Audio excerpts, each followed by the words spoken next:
Ako saktong-sakto, mga alas 2 na.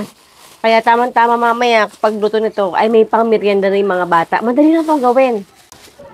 Large size ng ating Shanghai wrapper. Siyempre, balatan natin. Ilang piraso ba to? The best talaga itong palengke Shanghai wrapper kasi sa yung square na makakapal. Mas madali kasi itong balutin. Sarap ng hangin. 3, 4, 9. 10 pieces sa large size. Since ito ay malaki, ano, hihiwain natin ito sa 4. Pwede naman ito gawin sa bahay, di ba? Hangin. Ito guys, titigas to ha kapag na-expose sa hangin. Kaya kailangan ilagay nyo sa plastic. Ilagay natin ito sa loob. Muna. Next, ito yung ating cheese. Pwede kayo gumamit ng cheese, hotdog, ham. 160 grams. So, medyo mahaba-haba siya.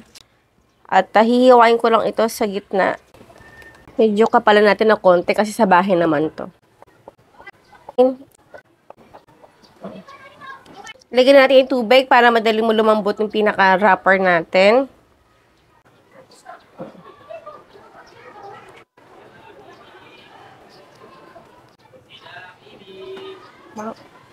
Yay! Ito na siya. Ito na yung nagawa natin. Okay, so lagyan natin ng oil, syempre, yung ating kawali. Maliit lang to, mukha lang malaki sa video. Tignan natin kung mainit na. Ayan, okay na yan.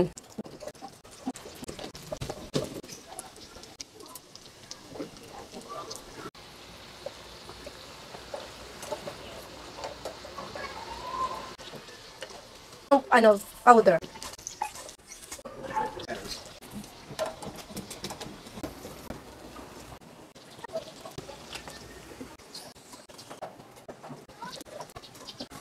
Siyempre, ito, ating powdered cheese. Sa paborito ng mga bata. Kailangan madami.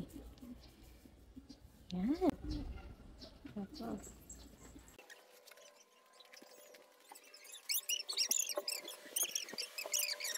Ay, nakapila. Ako! Na? Then? Tay. Hindi ako. Ayan na. Tiga.